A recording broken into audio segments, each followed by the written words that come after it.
कई लोग खुलकर बात नहीं कर पाते, वो हमेशा दबे दबे सहमे से रहते हैं।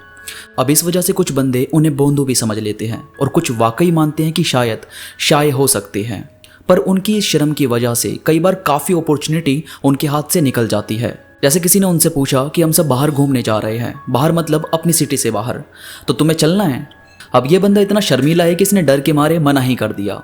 होते हैं ना कई लोग जो शुरू में बोल देते हैं कि नहीं नहीं हमें नहीं चाहिए। जैसे मेहमान हमें बचपन में पैसे वगैरह देकर जाते थे तो हम कई बार मना कर रहे होते थे कि नहीं, अरे नहीं मौसी जी नहीं, रहने दो, पर अंदर से तो मन होता था कि आने दो, माल को आने दो, अब तो तेरा भाई भी अमीर हो जाएगा। तो मतलब ऐसा ही कुछ उस सिचुएशन में भी आपके साथ होगा, पर आपने अपनी शर्म की वजह से मना कर दिया कि मुझे नहीं जाना, और बजाय आपको फोर्स करने के उन्होंने भी आपको सीधा बोल दिया कि इट्स ओके अगर तुम नहीं जाना चाहते तो। और फिर बाद में आपको अपनी हरकत पर बहुत ही ज़्यादा गुस्सा आया कि शिट यार, इतनी अच्छी अपॉर्चुनिटी हाथ में थी और मैंने निकाल दी। तो मतलब ऐसा लॉस भी कई बार हमारे साथ हो जाता है।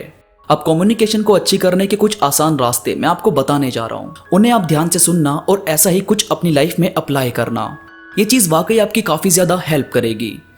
इसमें सबसे पहले है बाकी बंदों को सुनो कि वो किस तरह से बातें कर रहे हैं। अब देखो यार, आप ग्रुप में, क्लासरूम में या कहीं बाहर हो या कहीं भी हो, तो लोगों को सुनने की कोशिश किया करो। यहाँ तक कि आप जब भी किसी के साथ अकेले भी हो तो भी सामने वाले को सुनने की कोशिश किया करो कि वो किस तरह से बातें कर रहा है। अब सोचो आप किसी के साथ हो और वहां वो भी शर्माई जा रहा है और आप भी शर्माई जा रहे हो, तो काम खराब हो जाएगा, फिर आपकी बात नहीं जमेगी। और दूसरी सिचुएशन ये है कि आप किसी के साथ हो और वो आपसे जितना पूछता है आप उतना ही जवाब देते हो, उसके आगे कुछ नहीं बोलते, तो सामने वाला बंदा आपके साथ बोर हो सकता है। क्योंकि जाहिर है जब वो आपके साथ बैठा है तो उसे आपका ही सपोर्ट चाहिए ना, आपकी ही बात ऐसी होनी चाहिए कि उसे किसी की कमी ना लगे।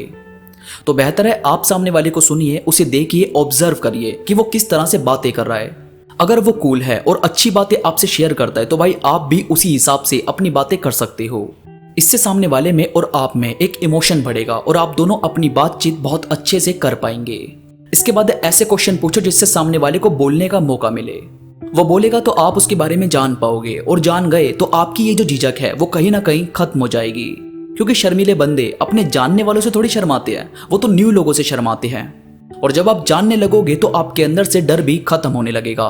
अब सोचो किसी को आपने किसी पियानो क्लास के बाहर देखा तो आप उससे ये पूछ सकते हो कि अरे आप पियानो सीख रहे हो, मैंने कल आपको उस क्लास के बाहर देखा था।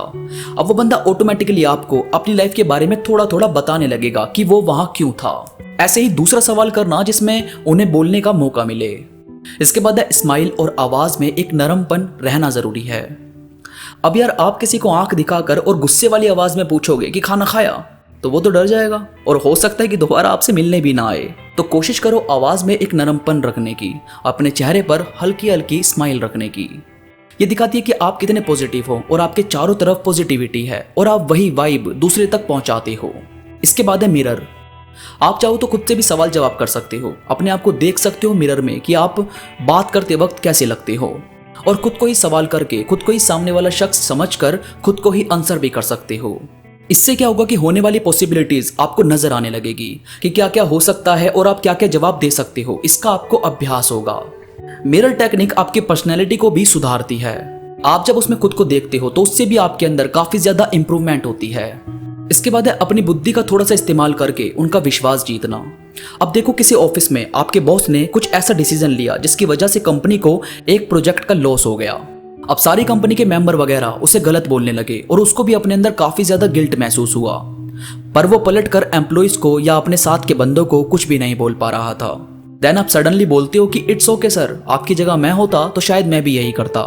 अब जाहिर है आपने ये जानबूझकर तो किया नहीं होगा, आप तो एक न्यू प्रोजेक्ट दिलवाना चाहते थे पर वो नहीं मिल पाया, तो इसमें आपकी क्या गलती। पर मैं जानता हूं अब जो प्रोजेक्ट मिलने वाला है उस पर आप जरूर काम करोगे, तो इससे आपके बॉस के दिल में आपके लिए एक अलग जगह बन जाएगी और वो बंदा आपको हमेशा सपोर्ट भी करेगा। तो ये जो किसी के टूटने में उसे फिर से जोड़ने वाली बात होती है ना, ये चीज सच में हर किसी के दिल में आपके लिए जगह बना देती है। इसके बाद है कॉन्फिडेंस, जो कि सबसे ज्यादा जरूरी है। अब अगर कॉन्फिडेंस नहीं होगा तो वैसे भी आप कुछ नहीं कर पाओगे, इसलिए आपका कॉन्फिडेंस होना अपनी बात पर, अपने आप पर बहुत ही ज्यादा जरूरी है। ये चीज वाकई आपको एक बेस्ट कम्युनिकेशन करने वाला इंसान बनाती है। तो दोस्तों वीडियो पसंद आई तो प्लीज लाइक करो और कमेंट में मुझे जरूर बताओ कि आपको ये बातें कैसी लगी। इसके साथ ही मेरे साथ इंस्टाग्राम पर अभी जुड़ो। इंस्टाग्राम में बहुत सारी चीजें अपडेट करता रहता हूं जो मुझे यकीन है कि आपको जरूर पसंद आएगी। इंस्टाग्राम का लिंक नीचे डिस्क्रिप्शन में मौजूद है। तो अभी के लिए बस इतना ही, मैं मिलूंगा आपसे नई वीडियो के साथ, तब तक के लिए धन्यवाद।